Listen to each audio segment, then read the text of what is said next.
پاکستان میں دہشت گردوں کی موجودہ غیر انسانی اور ہولناک کارروائیوں کا ذمہ دار وہی باجوہ عمران فیض گٹھ جوڑ ہے جس کی وجہ سے پاکستان پہلے ہی تاریخ کے بدترین سیاسی بحران کا سامنا کر رہا ہے اور اب دہشت گردی کے خونی واقعات سے اس گٹھ جوڑ کے لگائے ہوئے سارے زخم ریاست اور عوام کے وجود کو چھلنی کر رہے ہیں۔ نیا دور کی ایک رپورٹ کے مطابق 5 ستمبر 2021 کے دن سرینا ہوٹل کابل میں ایک صحافی کے سوال کے جواب میں پاکستان کی خفیہ ایجنسی ISI کے اس وقت کے سربراہ فیض حمید نے جانے کہ زوم اور خوش فہمی میں مبتلا ہو کر جواب دیا تھا، پریشان نہ ہوں، سب اچھا ہو جائے گا۔ پاکستان کی اس وقت کی PTI حکومت اور ملٹری اسٹیبلشمنٹ طالبان اور امریکہ کے درمیان مذاکرات کی کامیابی پر کچھ زیادہ ہی پر اعتماد تھی۔ تحریک انصاف کی حکومت اور ملٹری اسٹیبلشمنٹ کو امریکہ کے انخلا کے بعد پاکستان کی سیکیورٹی صورتحال اور TTP جیسے پاکستان مخالف دہشت گردوں سے نمٹنے کا منصوبہ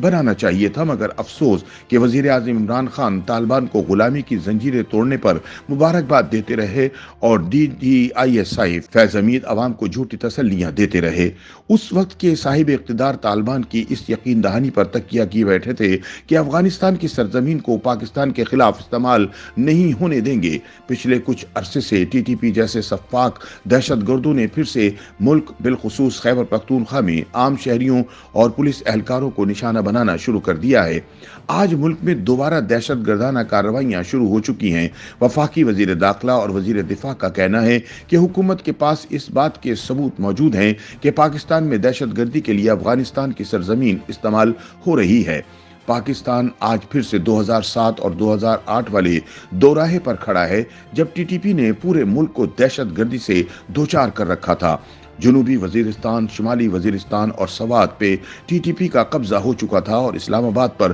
قبضے کی افواہیں گردش کر رہی تھیں۔ اس وقت کی پاکستان پیپلز پارٹی حکومت اور پاکستان فوج کی اعلیٰ قیادت نے ان دہشت گردوں کے خلاف آپریشن شروع کرنے کا فیصلہ کیا۔ آپریشن راہ حق اول، راہ حق دوم اور 2009 میں جنوبی وزیرستان میں آپریشن راہ راست کے ذریعے پاکستان کی سیکورٹی فورسز نے دہشت گردوں کی پیش قدمی اور ان کے حملے روکنے کی بھرپور کوشش کی۔ اسی طرح نواز شریف دور حکومت کے دوران 2014 میں دہشت گردوں کا صفایا کرنے کے لیے شمالی وزیرستان میں آپریشن ضرب عزم شروع کیا گیا تھا، جس میں فوج کے افسروں، جوانوں اور عام شہریوں سمیت ہزاروں لوگ شہید ہوئے۔ پاکستان کی مسلح افواج، حکومت اور عوام کی مدد سے شمالی وزیرستان کو دہشت گردوں سے خالی کروانے میں کامیاب ہوئیں۔ دہشت گردی کے خلاف اس جنگ میں پاکستان کے تقریباً 70,000 افراد شہید ہوئے اور اربوں ڈالر کا نقصان ہوا۔ اتنی قربانیوں اور خونی جدوجہد کے بعد حاصل ہونے والی کامیابی پھر سے کسی کے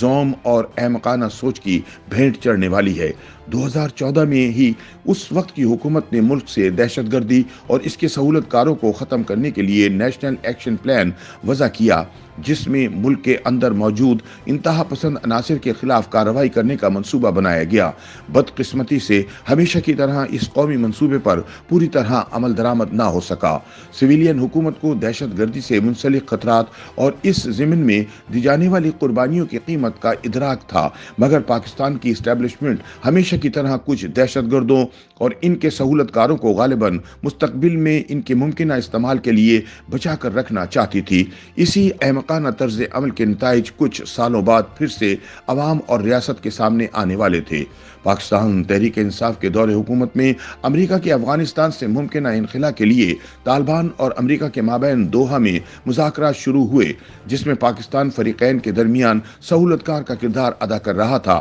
فروری 2020 میں امریکہ اور طالبان کے درمیان معاہدہ طے پا گیا، جس کے ذریعے امریکہ کو افغانستان سے نکلنے کے لیے محفوظ راستہ مل گیا۔ اس معاہدے میں اس وقت کی حکومت اور ملٹری اسٹیبلشمنٹ پر اپوزیشن جماعتوں اور سول سوسائٹی کی طرف سے شدید دباؤ تھا کہ امریکی انخلا کے بعد TTP جیسے دہشت گردوں اور پاکستان کی سیکیورٹی کا کیا بنے گا، مگر حکومت اور اسٹیبلشمنٹ نے یہ کہنے پر اکتفا کیا کہ طالبان نے اپنی سرزمین کو پاکستان کے خلاف استعمال نہ ہونے کی یقین دہانی کروائی ہے۔